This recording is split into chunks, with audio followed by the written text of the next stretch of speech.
get into it, we just like to quickly shout out the wonderful patrons who allow this podcast to be possible, especially because we actually got a new one. So wonderful shout out to our patron, this is Latifa. And shout out to Mohammad, to Jordan, to Justin, and to Ali for staying on the Patreon page. Y'all are... Tjam. Don't forget Tjam. I think... I didn't say Tjam? I don't think so. Tjam, especially Tjam. Very generous. The generous Tjam. Yeah, man. Like, it's crazy to have support for the podcast. I feel so lucky and blessed. But y'all don't care. Y'all read the title. Today we actually just want to specifically talk about the new Dave Chappelle special. When did we see that? Like a week ago. Yeah. So we saw it. I have some notes. I think Hussayn got some notes as well. Yeah, it's like off the dome, but type beat. Yeah, type beat. It'll kind of come to us as we go. I just want to quickly preference this by saying, in case, Brother Dave ever sees this, because I know he's from Silver Spring. He's from our hood. Silver Spring boys built different. Yes, sir. We got the funniest N-words alive. You already know the vibes. I just want to say... That's me included, by the way. Just saying. Bro. I just want to say, Dave Chappelle, if you're ever listening to this, this is not us slandering you. We're just critiquing the art you put out, because that's like the purpose of art. Yeah. But we're definitely not trying to like hop on this bandwagon. Like, we understand, I'll probably never meet you, right? So it's easy to like look at people like celebrities online and just be like, oh, they said something controversial, let me just ruin their life because I can, to get like this clout. That's not what we're trying to do here. But we just want to analyze what he said, because we have some points that we agree with him on and we disagree with on, and also just areas that are just kind of like gray areas. Yeah, gray. So, do you want to start? No, تفضل. Okay. Honestly, I'll get straight to it. Dave is the GOAT of comedy. There isn't like there's one, that's besides the point. He is at the very least one of the GOATs of comedy, like, period. He's a living, breathing legend, and he's killing it. And he is like the only person that can like release a comedy special, but just have like a therapy session. Yeah, I was publicly gonna say, honestly, I think as far as like just me laughing like at his jokes, this is probably I think it was even funnier than the first special. The second and he has 4, right? I think four total. Yeah. The second and the third were literally like therapy sessions. Sessions, like introspective, like off the dome meditations. All the Black Lives Matter stuff was happening. The George Floyd stuff had happened, and he was just like a sad black man, bro. Yeah. And he was just venting about it. Yeah. And I think like what's amazing is that like he's so much more than a comedian, because we're like listening to like his introspective thoughts. Like, he adds some humor in there, but his delivery. Hasn't comedy kind of always been like social commentary of some sort? Yes, but not everyone can just be a social commentator. That's true, but like I know George Carlin, for example, was like one of the biggest. He's a GOAT. One of the big. I don't think he's that funny. TBH.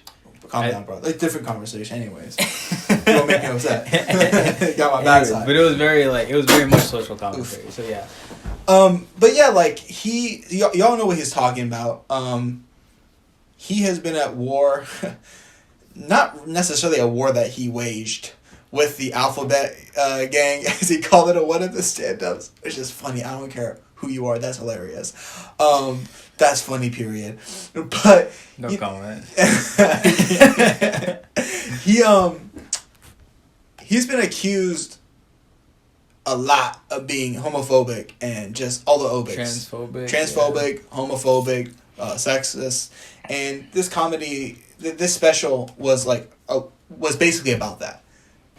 I think in the order of like being sexist, being like homophobic, and like being like transphobic, which was like the majority of it, but like that was the last thing he kind of went over. Mm-hmm.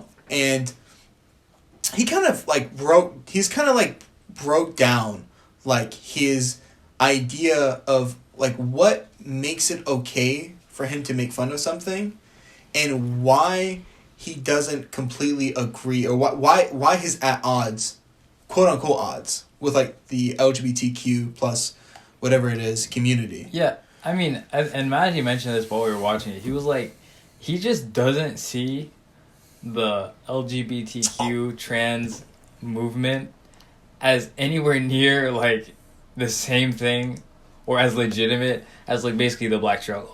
It's basically that's like the whole like his whole contention is that. Yeah, and he's like these people get so much like they're making so much progress, they're getting so much attention.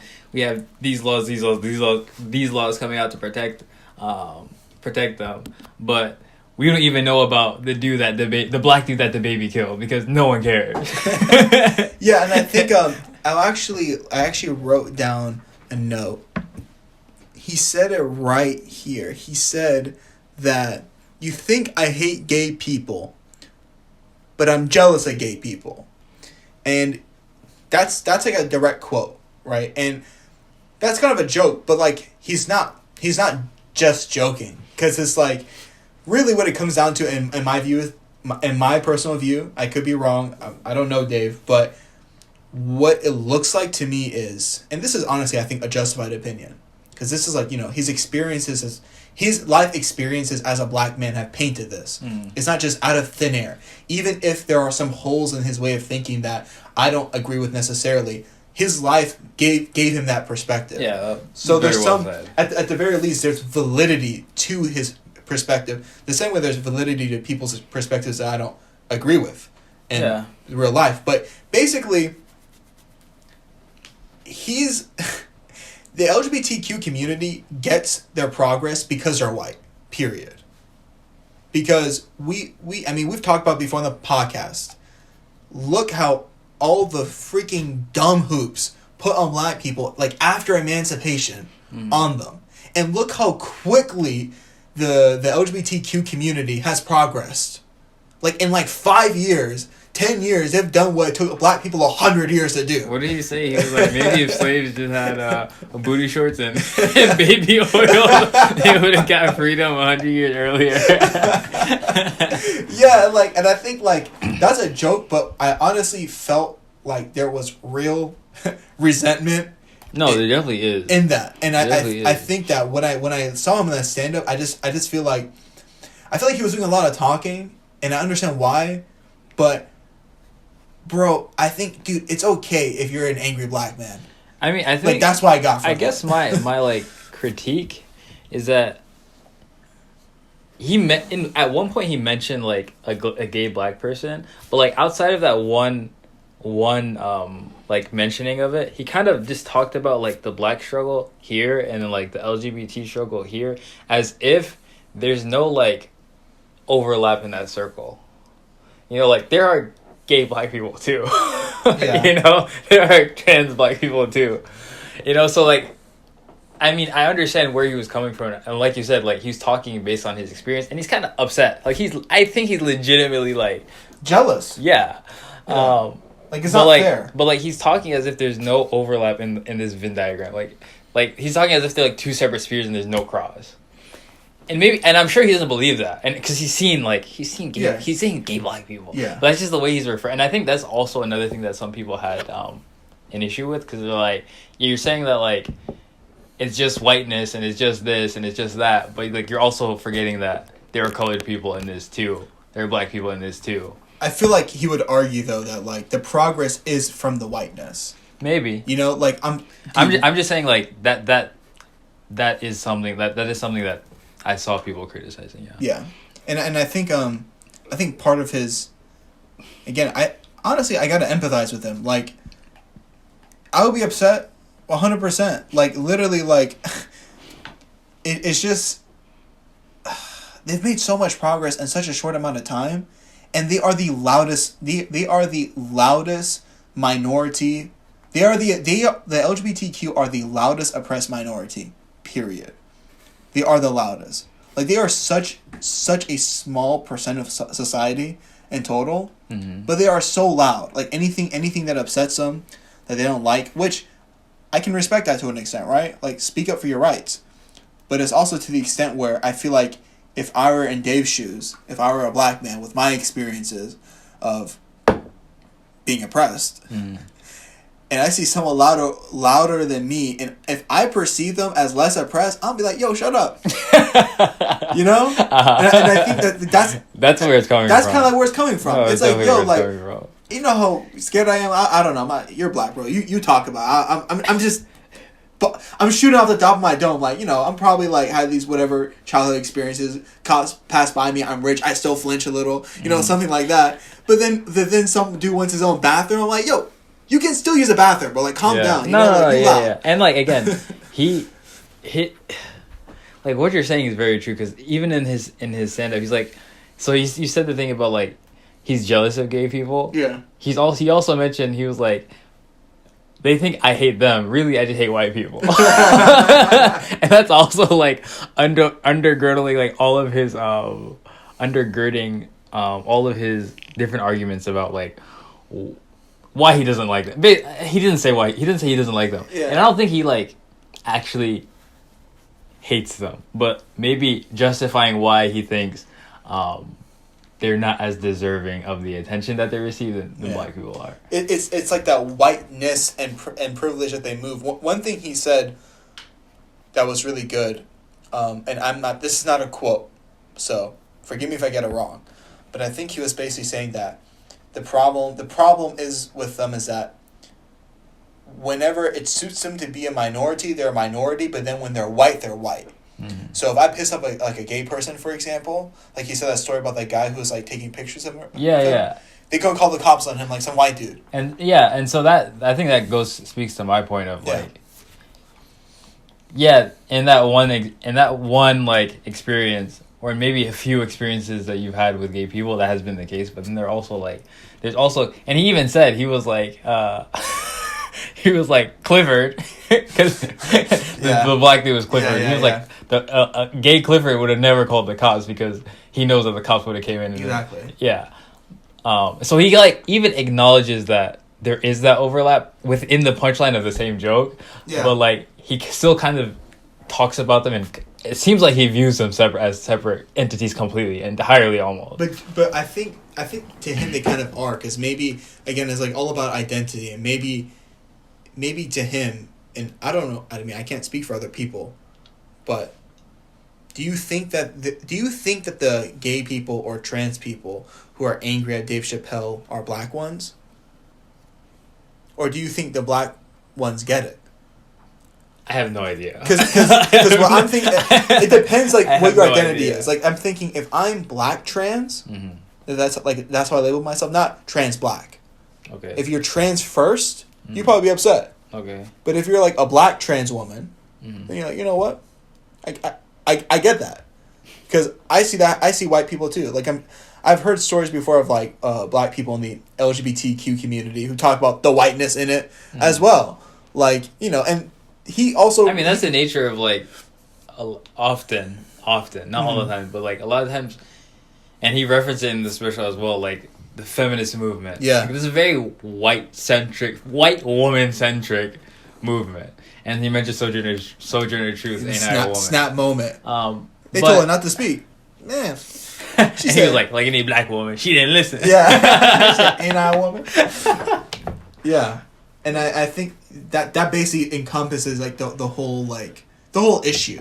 Now the question is like, is it wrong for him to think that? And again, I can't say for sure this is what he thinks, but this is what I think he thinks. Mm-hmm. I think deep in his heart he feels that. Not even thinks. I think he feels. Mm-hmm. Big difference that he feels that the black struggle is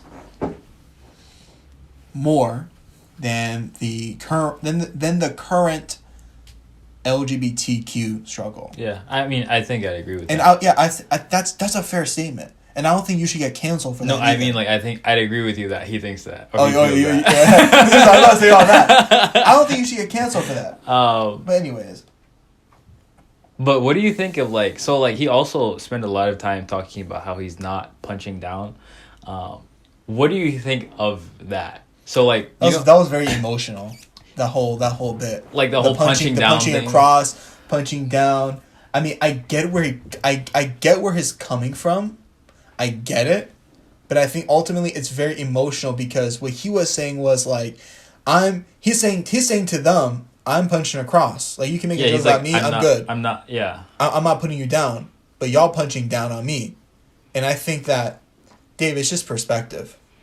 Like, if I perceive you as punching down on me, it's just a matter of perspective. I mean, I think the LGBTQ argument would be that, I don't know, and say until like a couple of years ago, we couldn't even marry each other. So I don't know, like, and this has been a criticism. This criticism of Dave punching down, of any comedian punching down, really is not a thing that's new. Like, this is not a new criticism. I guess, is there, like, why is, let me just ask this question to kind of like frame, get you to understand like what I'm trying to ask. Why is a white comedian making maybe some of the same jokes that Dave does about black people? Is that worse? Like, that's the question. Is that worse? If Dave Chappelle makes a joke about a black man, and then a white man makes that same joke about a black man, is one worse than the other? So here's the thing. I can't just say yes or no, because I think this is like a debated thing on comedy. Like, this is like with our culture, right? Like, I hear people who are like big in big comedy people, like Joe Rogan or people in the circle. Like, nothing should be off limits, AP. Yeah, nothing's off limits. If I'm on the stage if I'm open to critique, then I can critique everyone. That's just the rule of the game, and everyone knows outside I'm just making jokes, and I think I wouldn't do that, but if it's consistent, then it's consistent. But I think nowadays people are that's just becoming an impossible thing. Mm. Well, I think that in response to the question, I think most people would probably say, yeah, one's worse than the other. Or like, one's okay and one's problematic. I think most people would agree with that. I mean, I wouldn't. You wouldn't? I mean, I wouldn't be like, if a white comedian wasn't like, if he was saying the N-word on stage, like not actual Dave Chappelle joke, like not telling jokes about people as a black man about black men. But like, if he's like you don't think there's a difference? You don't think there's a difference? I think it's a difference on like if he wraps it up like Andrew Schultz is kind of like one white comedian who like talks about black people, kind of like wraps it up nicely. Yeah. You know, like you could do like that. Like it's about the packaging. You know, like you got to make fun of them, but then like compliment them. You know what I'm saying? I don't know. It's definitely like one of those gray areas. But for people that I guess would have an issue with it, yeah, I think that the idea that they're operating from, the framework that they're operating from, is like, you're a white man who enjoys X amount of privilege, and you're making fun of this group of people that don't have the same privileges as you, and you're making fun of their suffering because they don't have those same privileges. That's punching down. Like, if I were to, like, that's kind of the rationale that I would, I could see someone using for why it's worse. So basically, with punching down, you're saying that you're someone who's above me, and I'm not equal to you in our position in society, so it's an unfair thing. Yeah. But how is saying something a punch? That's my thing. Okay, don't get literally like, it's literally a punch. No, what do you mean? No, I'm not saying literally. I'm like, how are you saying you're punching down on me? It's like low-hanging fruit. It's like making fun of flat earthers. Nah, bro, they deserve to get made fun of. No, but it's not okay. That's not quite the same thing. But that's why I'm getting to like a point. It's like, you're punching down on me, bro. How is this actually hurting you? Like, physically? No, like in society. Is Dave Chappelle's jokes inciting hate crimes? Bro, I don't know. I don't know. I doubt it. I don't know. If it is, okay. If it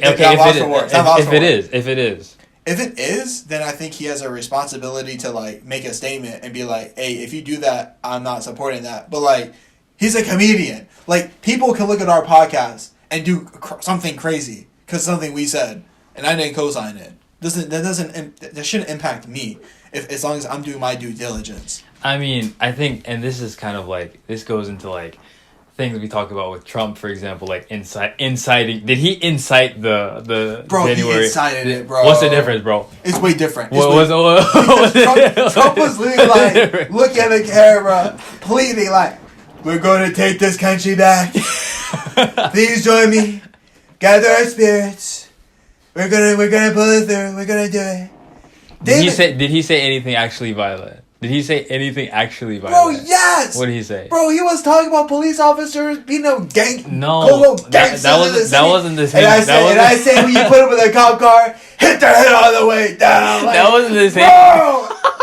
What are you talking about? This okay, but I just want to clarify. This is not me defending Trump. This is me talking about the complexity of this issue. Okay. I know what you're saying. I'm like, but like, you have to like, okay. There's an example of this recent. There's a recent example of this, right? There's this piece of I have to censor myself. There's this guy that I really don't respect or like, who's a quote unquote comedian, and he's an incel, and he's like in the incel, like not even red pill, they call it like the black pill community, and he was making really, really just disgusting jokes about fat women, and basically he was just saying that like he finds them repulsive, and he was talking about like ways he liked to kill them. And it wasn't funny. Yikes. It wasn't funny. And his argument was like, I'm funny. I'm being funny. A comedian can say whatever they want. Mm-hmm. That's what he was saying. But like the commentary of it is like, you have to be funny. And I don't know exactly what it is, but there is a science to this funniness stuff. And it's not just like I can just say whatever I want. Like this is the difference between like, look at the difference between Dave Chappelle and what's his name? Louder with Crowder. Crowder thinks he's a comedian. He calls himself a comedian to get out of situations because he doesn't want to get canceled. But in reality, he just hides behind being a quote unquote comedian to say racist things. How do you tell the difference? How are you telling the difference? I think I don't know, but I know we know there's a difference when we see it. We know there's a difference. And this goes back to what I'm saying. Why is there like? What makes that different? Assume you didn't know anything. Like if someone who didn't know anything about Crowder, because like I'd say my response to that question, like how do you know the difference as far as Crowder is concerned, is like I've seen his opinions, like his political opinion when he's being serious about other things, and from that I can kind of like understand his worldview. And he's not making jokes when he's saying these things. He's actually kind of being serious. Okay, yeah. Like that would be my response to that. Okay. But I'm positive there are people that you could take off the street and you show them Steven Crowder's work or comedy work, and they will have never seen a political piece from Steven Crowder ever in their lives, and they will say that man is making racist jokes, and that is not okay. Yeah, man, it's complicated. And also back to like I don't know. Back to the violence thing. I don't think. And this is like super complicated, but like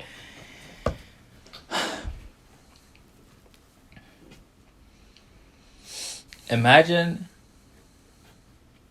do you remember Say Damar? Yeah.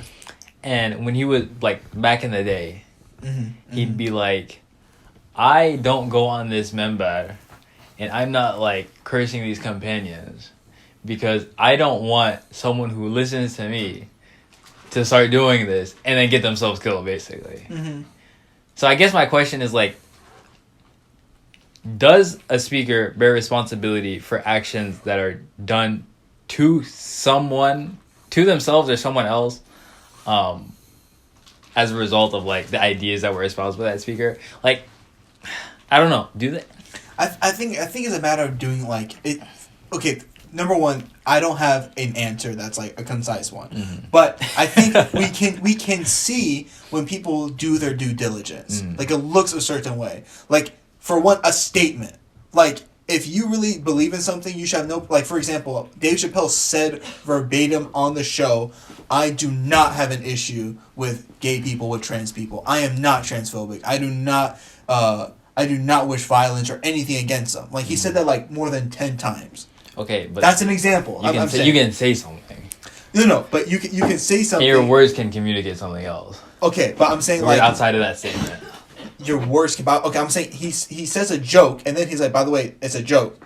That's different than like he's not like someone who's like, oh yeah, I don't incite hatred, and then funds a terrorist cell unit to like beat up gay trans people. Oh. You know what I'm saying? So like that. It's not like it's kind of even. Like he's making a joke, and his like you have to think like it's illogical. Like he's not a dude. Like people forget like if it were me, it was like, bro, like, you just want to get this stuff off your chest and, like, be transphobic or whatever. But his job is comedy. This is his living. It's his life's work to be a social to be a social commentarist. Commentator. Thank you. To be a social commentator and to tell jokes, and that's his job. And let me pose a scenario. And I'm not saying this is necessarily the same thing, but I'm just trying to get like solidify this idea. Back in the day, blacks are free. There's KKK violence that happens to black people. Because I think, like, okay, I'll say this first. There's KKK violence that's being done to black people, and then there's this like white comedian. Oh, God. White comedian who's making jokes, and, like, you know, they're racist, but they're kind of funny. And every time he does like a stand-up comedy show, you see like you like the amount of black people dying in specific areas spikes. I hate you. Spike. I hate you for this example. Now, I'm not saying that this is necessarily what happens whenever Dave does, but let's say that it was the case. Would there then be an issue? And like the thing is, it's not just like, it's not that someone hears Dave and then decides to be violent against a trans person. Like, if that was just a one-time like isolated event, it's that there is a pattern of violence against trans people. Like, this is like the trans argument. There is like a traceable pattern in this country till this day of violence against trans people, and this just adds fuel to that fire. Does that person then have a responsibility?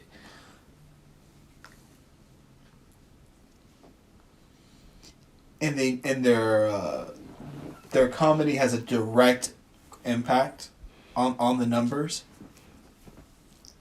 What would indirect impact look like? I don't know. I mean, but you see, like, so for example, like, are the people who are like part of like transphobic hate groups online, hate speech online, sharing his stuff, for example, like feeding off of it? Like, yeah, I would say yeah. Like, that's like, I'll be consistent because I would say it's that, like, Jordan Peterson, for example, like, lots of his stuff is like shared around by like white neo-Nazis, like, right wingers, neo-Nazis-ish, are like on the cusp of on the cusp of like being a neo-Nazi kind of thing.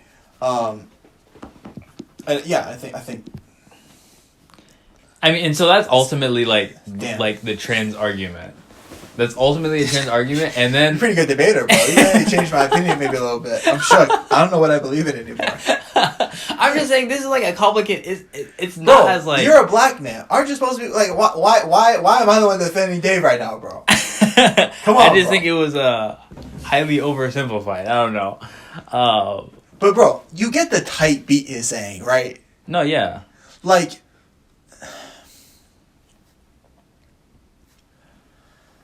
I think, okay, I will admit this. I am ignorant, and I don't like know anyone who's trans that I know of. So like I don't have like that immediate connection. So I'm like certainly desensitized.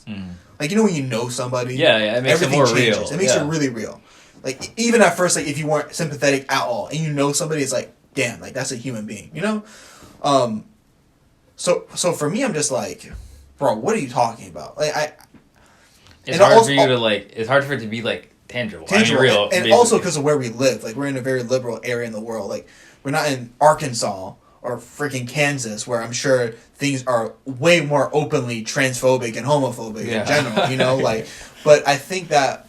even Texas, bro. Certain Texas. Yeah. Or Virginia. Like, anywhere, really. If you just drive, like, you see some woods. Drive out the city limits. I don't know why. The more trees there are, the more there's ignorance. I don't know why. No, but I despite the fact, I just feel like I'm very sympathetic with them, because I feel like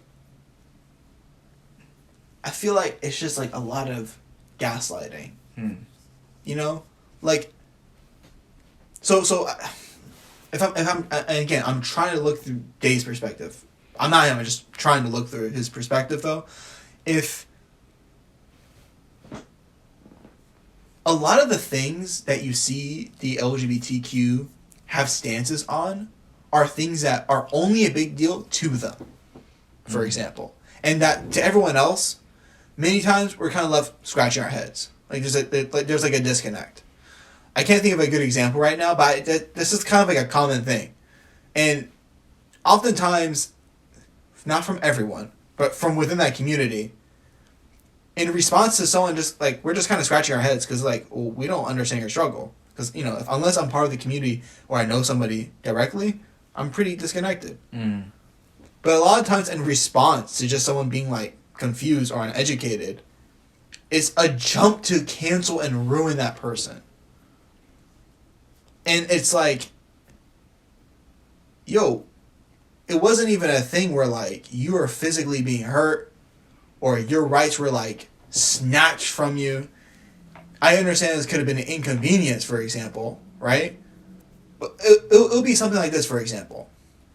Getting someone's pronoun wrong. Again, I can only empathize so much. I'm trying to, but I can understand that can maybe be like traumatic to somebody and like very shaking to them. Like you're trying to transition and then someone calls you by the wrong pronoun, even accidentally, you know, piss someone off at the very least, right?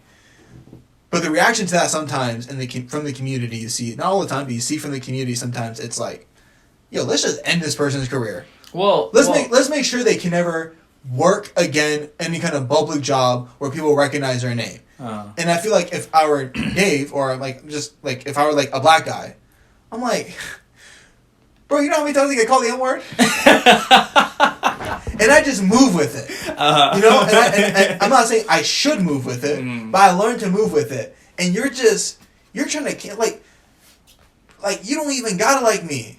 And you're this upset? I guess I'd just question how representative the people that, like, are we talking about, like, Twitter trans people? Like, is that what we're talking about? And it's the same thing with, like, it becomes, like, this super duper stupid debate, in my opinion, because it's like, you take these people who are like, oh, BLM this, BLM that, black people this, black people that. They're taking, like, this minority within a minority's opinion about something, like, that are super loud on Twitter, for example, which is, one of the worst places to get actual information about anything. Yeah. You know, and they're like, oh, all of this movement is like that one. Like, I'm just not convinced, me personally, and maybe, like, there's something to show me, there could be something to show me the opposite, but I'm not personally convinced that the minority of voices that react in certain ways to stuff like this is actually representative of the whole. Mm-hmm. And I would agree. Like, I would need to see evidence as well. Yeah. Because there is, like, the saying, you know, the loud minority. They beat. And that's also, like, not to verge off, but that's also not, like, this is a social media problem, largely. Because of, like, how the algorithm is designed to encourage radical behavior for whatever opinion you currently have. Exactly. And then what trends how much nuance can you put in 150 characters? Like, like that's really, like, the question. And then also it's like, even though things that are nuanced, it's like, what's more likely to be trending? Exactly. Like, who's gonna read a paper about this, like, detailing all the nuances with this issue? No one. Yeah. I mean, I've it's just being louder, being more out there. It's just, it gets more attention. Like, I've made so many YouTube videos where I'm like trying to ponder and like say something about life, like, and then you're dumb ones, and then it gets like 50 views, 100 views, and then it's like I see someone who makes a video that's like super dumb, but just out there and loud and like, it's just easier. It's more palatable. Type beat. There's a video that's 12 seconds long, and it says, listening to Drake's album, Certified Lover Boy, yes, and until there's a bad song, and he plays the first 10 seconds of the song, and then ends the video, and it has like millions of views. On that channel, he has like 30-second reviews. It's hilarious. So that's just like to add to your point. That's funny. 12 seconds. That album was goofy. To add to your point, yes, it was. But anyways, it's kind of a complicated issue. I think another thing that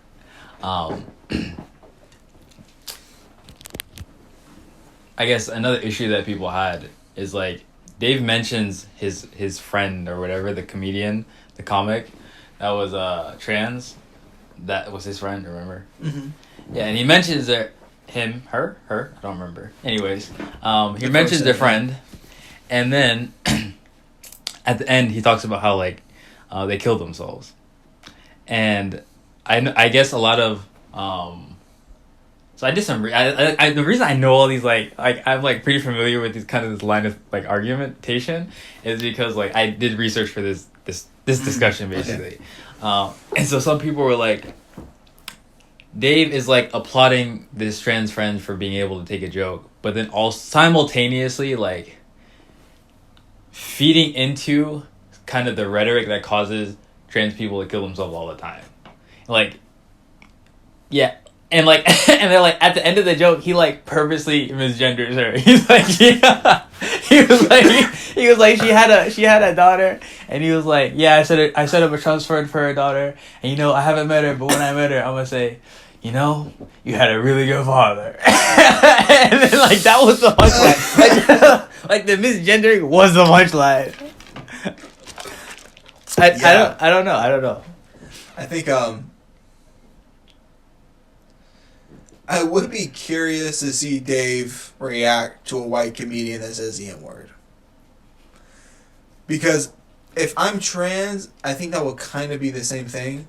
As like a misgender? Yeah, I mean, I disagree, but no, I'm saying if I were like, I'm just today I'm doing empathetic math. Yeah, I'm trying to like put myself in people's positions. Like I can see like if I were like how they an can angry feel trans that. person, Yeah. I'd take Dave Chappelle. You know Dave Chappelle? Like a purposeful misgendering is like super like he offensive. purposely looked at the camera like that was a punchline. That's the same thing as like maybe to some people like a louder with Crowder, stupid. Oh my god. Anyways, you know, so like. I think ideally. Like what would Dave say about that? Basically? I think ideally we should be in a world where comedians can talk about anything, but I think that everyone should be able to talk about everything. Like that's the only way for it to make sense. And if I'm being honest with you, I don't know Dave. Oh, we were so cool at me, and by the way, that'll be crazy. I believe there's definitely a chance he'd listen to this. That'd be crazy, wow. But I honestly believe in my heart, I think if Dave Chappelle met a white comedian who was saying the N-word, man, he would not like him. Yeah, probably. That'll piss him off. I highly. And I wouldn't want him to. Like highly doubt. I think it'll piss him off. I think he slap him, bro. Like if some guy was just saying things that are like triggering. And there would be calls for his job too. There would be calls to not have him. Yeah, I'll be one of the calls. Okay, I'm biased. There would be like I just continue. Sorry. So I just like I think that at some point we have to acknowledge that we are seeing some people's oppression is greater than others. Mm-hmm. That is the bottom line. Because in my mind, I know objectively, bro, if I heard a white comedian say the N-word, like hard R N-word, bro, I would be pissed. You know, like I would like probably tweet something. You know, like I'd be upset, or just saying like just mean jokes, not like funny like Andrew Schultz, I'm laughing with you joke, like mean jokes about black people or like just minorities or Muslims, for example. I'd be upset. But if I hear Dave Chappelle making fun of white people, I love it. I will crack up, and I think it's because in my mind I just acknowledge that it's okay. Well, I mean, Dave is punching up, let's say, in that scenario. But then it's like, or like that's the perception. But then like think about if I'm some poor white guy, and I'm hearing that I'm some poor coal miner white guy. Or farmer white guy with no education, and that's just my whole family, and I'm just poor. I live in a freaking trailer park. Now this is me being racist, but I'm white. I can say it. So I'm this white guy, and then I hear Dave Chappelle making just fun of like he's making fun of white people and like all the things making fun of like things I do. And then I'm just like, dude, I'm just trying to live. And this rich black guy who's famous is making fun of me. Why are you punching down? You know what I'm saying? And there's nothing you can tell that guy to make him feel like he's not being punched down on.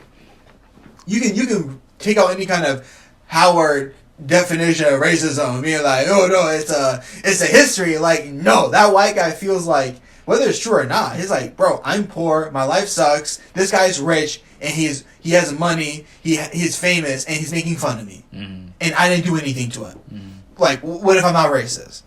Or even if I am, I mind my own business. Like, who cares? You know what I'm saying? Like, is that guy justified? So what's your like, I don't know, question, bro. or like point? I guess I guess what I'm getting to is like, we have never crossed. This is the first time in history, because America's a boiling pot. We've never had this many different kinds of people all together who can just say whatever they want about each other, and we don't know what to do. And there is no necessarily right answer. But I do think that it needs to be all or nothing, one of the directions.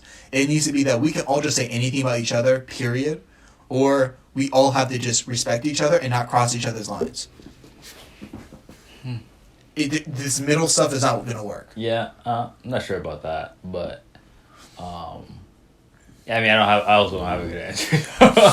Yeah, what do you think? I've been doing all the talking. That's not true. I broke down the transposition. You broke it down. But like, what's your conclusion? You don't know? No, I don't have a conclusion, bro. Oh. This is. I want to say this, and this is about like. I'll wrap back. Anyways, one, I'm gonna start with cancel culture. Cancel culture is like super duper like immensely overstated by like Republicans, basically, like right wingers. They're like, oh, cancel culture is gonna this, cancel culture is ruining free speech, cancel culture this, cancel culture that.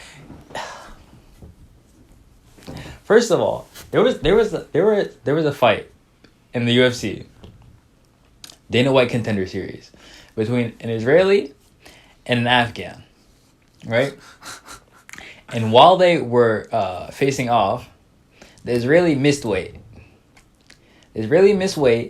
And so when they faced off, the Afghan did not shake his hand.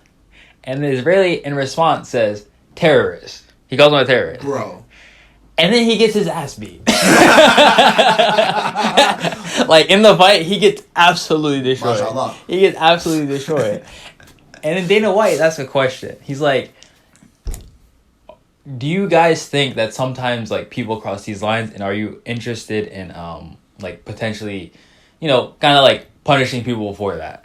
And then Dana White's response is, you know, UFC is, like, a really, like, you know, it's not like normal sports. So if you want, like, if you want, like, censorship, you're going to have to go somewhere else. Meanwhile, the UFC has contracts with Disney, ESPN, and a whole bunch of other companies. Yeah. Now you're telling me if the roles were reversed and that Afghan called the Israeli guy a Jewish slur, that they wouldn't have been on the minute it left his mouth? No, of course they would have. Of course they would have, because it's about who you want to do business with. It's money talk, though. It's not like this idea. Yeah. It's not about that. It's about who you want to do business with. Money talk. So like I just don't understand. Even if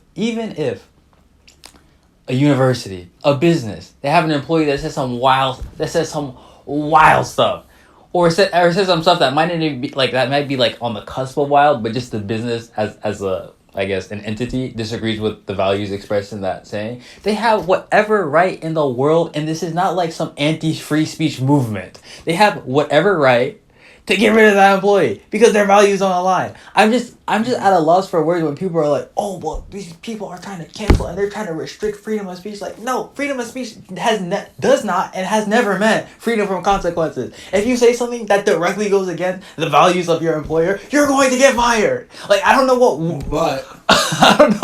world we're living in where it's like, oh no, this only happens to... Oh, and then here's another thing. This only happens to people who are on the right. One, it doesn't. Two, maybe, like, it's possible that, right, people on the right just have less PC, like views that are more ridiculous. Let's say that. Bias. Like that.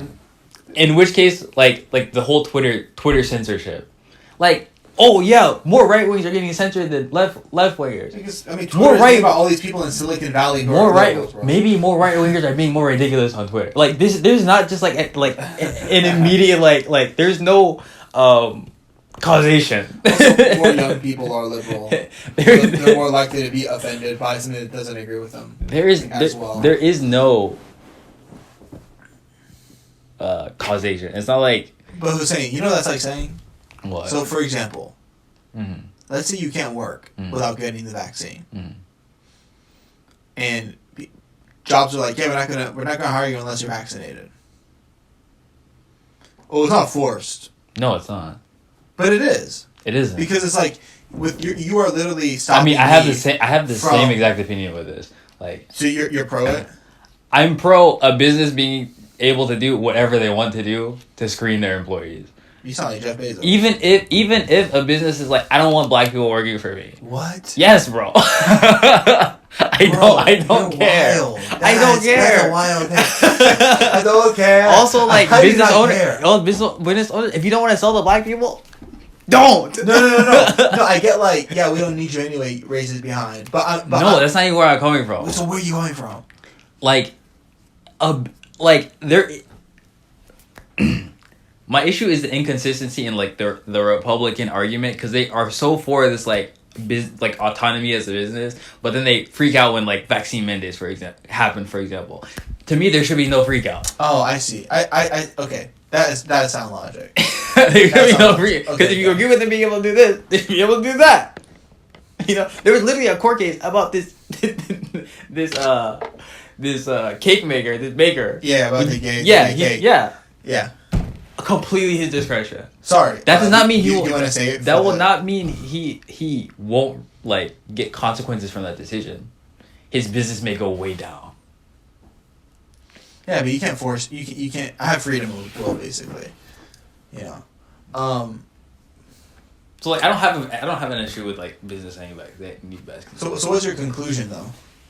I don't know where I was going with that. Yeah, you're kind of forgot. Yeah, you're I got passionate. Yeah, I got very passionate and lost my point. But what was your question? What's your conclusion on the Dave Chappelle issue? I think you're maybe getting to like he's kind of complaining about cancel culture. Him and like the people in his corner, yeah. It is a kind of an out of touch problem to an extent, because it's the only problem that people who are massive have, because they have the massive audience to begin with. Yeah, and so it's kind of like if I tweet something, who cares? Like, two people see it, and it's like that's weird, and then you'd be like, "Yo, that was a really bad take. Take that down, right?" And then it's like if I have 1 million people listening to my tweets and I make money from that, like people, you know, it's just you can just shut your mouth, you know. And it's like, but if you make money for your mouth, like that's kind of part of the consequences. But from the other side of the perspective as well. Like, I know it's not the majority, but that loud minority of people who are aggressive online are mad aggressive. And in Dave's defense, he's not talking about just, like, social media world, like, you're getting bullied online, close a laptop. Mm-hmm. Like, he mentioned several instances where people in real life were, like, coming at him with hostility, who he never met, because of a clip of him that got shared out of context or something. Remember? Like, it was like at least 2 examples of people who are like out of box. Was it hostility? Yeah, bro. Or is it like what like well, lady, I know who you are, Dave Chappelle. Yeah. Like following him around. I think that's a part of that's what you sign up for. Yeah. No. It's like someone like a public official, like a local public official, they get harassed constantly by citizens. That's part of what you signed up for. I have no sympathy. I'm sorry. So I don't have sympathy. You gotta have some sympathy. No, I don't. So that's like saying this. If you're Muslim and you're hijabi, and you live in a society where hijabi women get harassed, like the Netherlands, I think, or like Denmark. No, because it's not your religious obligation to get on YouTube and talk. It's not your religious obligation. No, I'm not done. You're just shopping. Okay. Well, this is what you signed up for because you knew that this is what happens to you. It's not your religious obligation to become a public figure and make money as a comedian. That's not your religious obligation. Okay, so you're saying you have so you're biased towards Islam, I see. I am as well. No, I'm saying there's a difference. Okay, because you're saying you can pick your job, basically. You can choose what you want to do. I see. So I guess I like this point better because you're making a distinction, which is one. It just comes out of privilege, because you are a comedian, you're famous, you're making this money. That's a privileged position. You're like literally famous, and that sucks. But like, dude, you're a multi-millionaire because of it. So yeah, you're getting your bag. The same reason you're like a multi-millionaire is the same reason why you're being harassed. Like because you're famous and a lot of people have seen you. Yeah, if you say it like that, you're making a very good point. You're making a very good point, and that there's definitely that disconnect there. Like people are just like if this podcast ever gets big, I expect a lot of people to like disagree with us all the time. Yeah. Like I'm sure there are people, even with our 83 subscribers, that get on here and disagree with us. Yeah, bro, we posted something about COVID. We already had like 2 people out of like 100, like 2% people who like completely had opposite perspective as us. So like, it just kind of comes with the territory. In conclusion, I had a lot of fun talking about it. Did you also? Oh, do you want to tell that story? No, bro. No. Okay. No. That's another. We'll save that for another podcast. Yeah, that's In conclusion, Dave, if you ever listen to this, bro, I'm like in Rockville. That's like basically Silver Spring. And also, Salaam Alaikum. I heard. I don't know he Muslim. Like comedians be Muslim. Not just comedians. Like, celebrities be Muslim, but like it's like sharing like some fake behind Muslim website like Liam Neeson Muslim. I saw some joke about that. I'm like. Bro, I swear he just said, like, he respect Prophet Muhammad or something. But anyways, it would be super cool it would be, like, really cool experience. Just putting it out there, you know, some dua. We could, like, break bread with Dave Chappelle and have him on Thoughtful Banter Vibes. Oh, my goodness. That would be crazy. But, I think that, man, I want to applaud him. I want to applaud Brother Dave. I want to applaud Brother Dave for just speaking his mind openly about it, though, because I do think the conversation is beneficial, and we wouldn't be here having this episode without him having the open conversation, and that takes guts to do, and I do think it's important, even at the expense of his own suffering, which he's getting it back from, so I don't feel too bad for him. Yeah, you know, like he's not like Mazlum, like all oppressed for it, but still, it's like, you know, it's mental strain. But it's good for the society because like we do, like, the conversations are important. It's not like these issues weren't there and then he made them. It's the issues are coming to light. So I think ultimately it's productive that we're talking about it. And I want to know what you guys think because I was saying we've got to go right around circles. I don't know what I believe in. I don't know what's truth or false in it anymore, bro. I'm like rethinking everything. Bro, I'm just offering like different perspectives, bro. You're doing really good, bro. I was just like shook. I'm like, I came with like one perspective I have, bro. I get it. I can get the trigger thing. Like when you made the example about like being a white comedian, you know. Yeah. Would you like to close us out? Thank you guys for listening. Hope you guys enjoyed this episode. It was a little bit touchy subject, a little bit controversial. But I hope you guys enjoyed what we said. And maybe, inshallah, I hope you guys consider some different perspectives that maybe you never did before, either like for or against. Yeah, please let us know what you guys think in the comments below. Thank you guys so much. We out. Oh, and sign up for the newsletter. Yes, sir. I'll put the right link. In the other ones. Sign up for the newsletter. Follow us on Thoughtful Banter on Instagram. Follow us on Thoughtful Banter on YouTube, Spotify, and whatever podcast platform there is. We'll see you guys soon.